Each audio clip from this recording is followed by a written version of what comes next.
تو حضرت یوسف کے جو بھائی تھے جو اس موقع پر موجود تھے، انہوں نے نہ صرف یہ کہ اپنے بھائی کے اوپر الزام لگایا، یہ کہا کہ اس نے چوری کی ہے، چلیے اس کے تو کچھ شواہد اس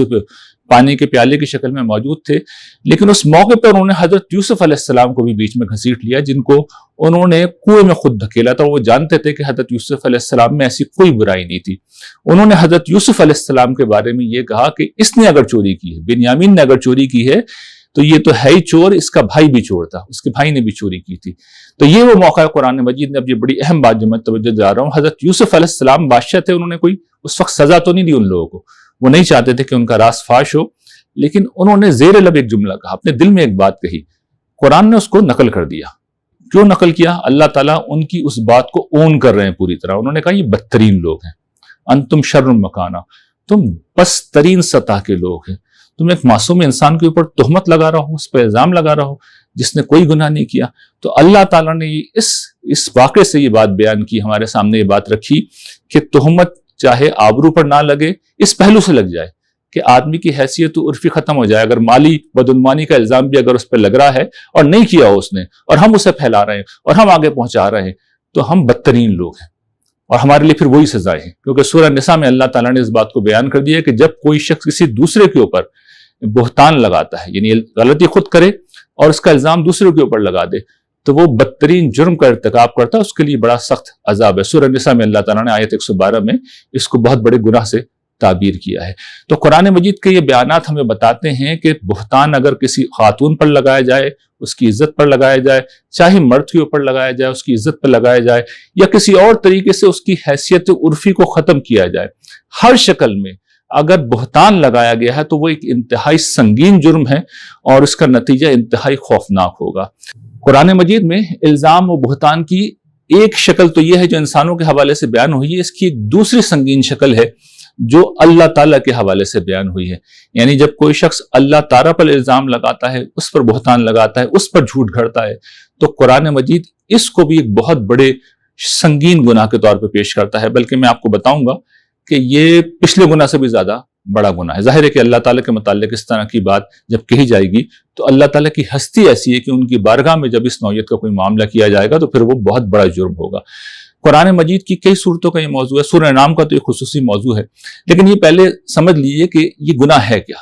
دیکھیے، اللہ تعالیٰ اپنے نبیوں کے ذریعے سے اپنے بندوں کو ہدایت دیتے ہیں اور دین ان تک پہنچاتے ہیں۔ اس دین کے اندر یہ بتایا جاتا ہے کہ انسانوں کو کیا چیزیں ماننی ہیں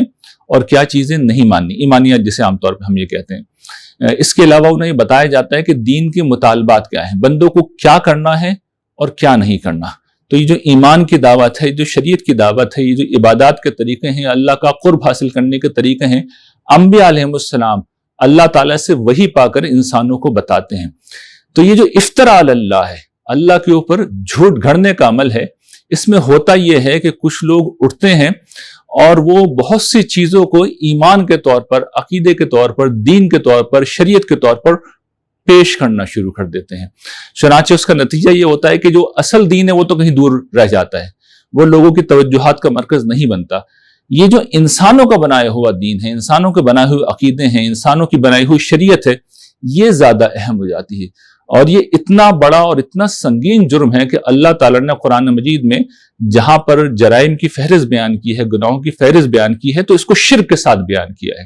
اللہ تعالیٰ سورہ اعراف میں ارشاد فرماتے ہیں، ان تقولوا علی اللہ ما لا تعلمون، کہ تم اللہ کے اوپر وہ بات کہو جس کا تمہیں علم نہیں ہے۔ اسی طریقے سے سورہ انعام میں، سورہ زمر میں اور کئی مقامات پر اللہ تعالیٰ ایک بات کہتے ہیں، ومن اظلم ممن افترى علی اللہ کذبا، اس سے بڑھ کر ظالم کون ہوگا جو اللہ کی طرف جھوٹ گھڑے، اللہ کی طرف کوئی بہتان گھڑے، اللہ کی طرف وہ بات منسوب کرے جو اللہ تعالیٰ نے نہیں کہی ہے۔ رسول اللہ صلی اللہ علیہ وسلم نے بھی اس کو موضوع بنایا ہے، اور آپ نے ایک روایت کے اندر جو صحیح روایت ارشاد فرماتے ہیں، من احدث فی امرنا ھذا ما لیس منہ فہو رد، کہ جو شخص ہمارے اس دین کے اندر کوئی ایسی بات نکالے جو اس میں نہیں ہے، تو ایسی ہر بات کو ہمیں اٹھا کے پھینک دے جائے، اسے مردود قرار دیں گے، ہم اسے ہم قبول نہیں کریں گے، اسے ہم رد کر دیں گے۔ تو یہ وہ چیز ہے جس کے بارے میں ہمیں محتاط رہنا چاہیے کہ اپنے آپ کو قرآن و سنت تک محدود رکھیں۔ دیکھیے، دین کا تنہا ماخذ صرف رسول اللہ صلی اللہ علیہ وسلم کی ہستی ہے۔ آپ جس چیز کو دین کہہ دیں گے وہ دین بن جائے گا، اور اس کے علاوہ کوئی چیز کبھی دین نہیں بن سکتی، چاہے کتنی بھی اچھی نیت سے میں اور آپ یہ کام کریں۔ تو اس بارے میں ہمیں بہت زیادہ محتاط رہنا چاہیے، اس لیے کہ قرآن مجید نے دیکھیے اس کو شرک کے ساتھ بیان کیا ہے، اس کو سب سے بڑا ظلم قرار دیا ہے۔ رسول اللہ صلی اللہ علیہ وسلم کہتے ہیں کہ ایسے چیزوں کو رد کر دینا چاہیے۔ ہمیں اس معاملے میں بہت حساس ہونا چاہیے۔ قرآن مجید، ظاہر ہے کہ اس وقت میرے پاس موقع نہیں ہے، ورنہ قرآن مجید کے وہ سارے بیانات میں آپ کو سناتا،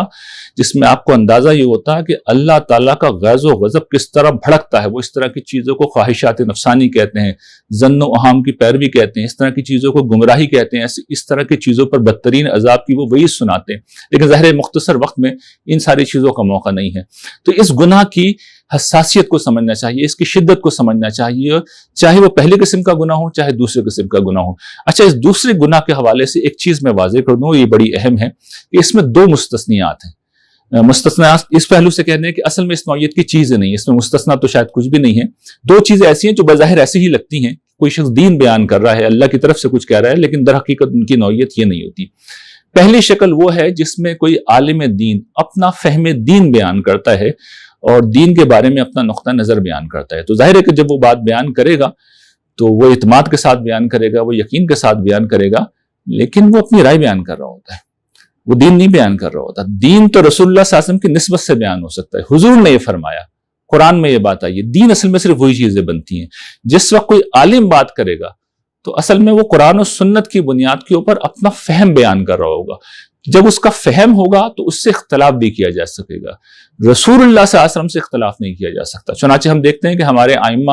امام ابو حنیفہ ہیں، امام مالک ہیں، اگر انہوں نے کوئی بات کہی ہے تو اس کے بعد آنے والے ائمہ نے، امام شافعی نے، امام احمد بن حنبل نے، انہوں نے ان سے کچھ اختلاف کیا ہے، کیونکہ وہ یہ بات جانتے تھے کہ ان سے اختلاف ہو سکتا ہے، رسول اللہ صلی اللہ علیہ وسلم سے اختلاف نہیں ہو سکتا۔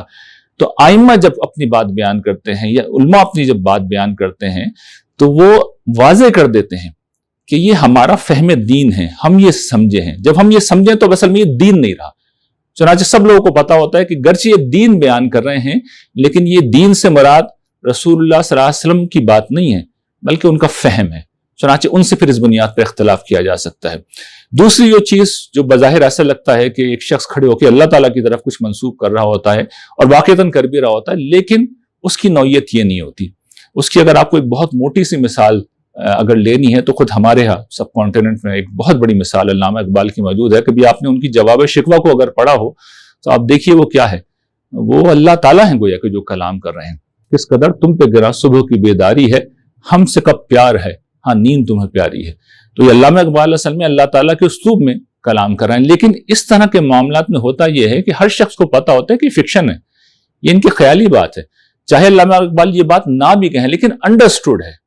کہ علامہ اقبال جو بھی کہہ رہے ہیں وہ ان کے اپنے خیالات ہیں، وہ ان کی اپنی رائے ہے، وہ ان کی اپنی حساسیت ہے، وہ ان کی اپنے نقطہ نظر ہے جس کا وہ بیان کر رہے ہیں۔ اس کی کوئی ذمہ داری اللہ تعالیٰ کے اوپر نہیں ہے۔ چاہے وہ حضرت جبرائیل کے حوالے سے کوئی چیز منسوخ کر کے بیان کریں، ان کا جو مشہور شعر ہے کہ صبح ازل یہ مجھ سے کہا جبرائیل نے، جو عقل کا غلام ہو وہ دل نہ کر قبول۔ تو ہم جانتے ہیں کہ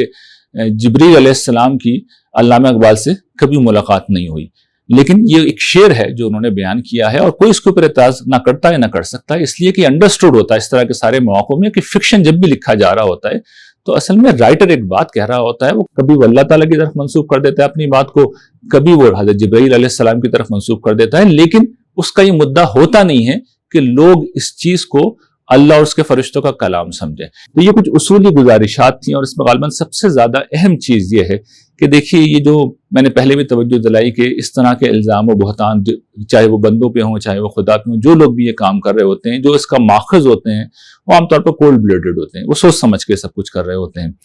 عام لوگ، میرے اور آپ جیسے لوگ، اصل میں وہ یہ غلطی کرتے ہیں کہ وہ جوش میں آ کر، جذبات میں آ کر اور بعض اوقات حق کی حمیت میں آ کے ان چیزوں کو آگے پھیلانا شروع کر دیتے ہیں، لیکن ایسے لوگوں کو کوئی معافی نہیں ملے گی۔ یعنی میرے اور آپ جیسے لوگ بھی اگر اس گناہ میں شریک ہوں گے تو یہ گناہ اتنا سنگین ہے کہ ہمارے لیے بھی کوئی معافی نہیں ہے۔ تو ہمیں اس معاملے میں محتاط رہنا چاہیے، اس طرح کی چیزوں کی ہمیشہ تحقیق کرنی چاہیے۔ فتبینوا کا جو قرآن مجید میں اصول ہے کہ تحقیق کیا کرو ہمیشہ۔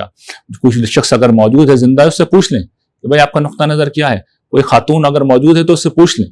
اور پھر کسی کے اوپر الزام نہ لگائیں، کسی کے اوپر بہتان نہ لگائیں۔ اگر ثبوت نہیں ہے آپ کے پاس تو اس طرح کی باتیں نہیں ہیں۔ قرآن نے جو معیار بیان کیا کہ 4 گواہ لے کے آؤ، تو یہ اتنے سخت معیارات اسی لیے لگائے گئے ہیں کہ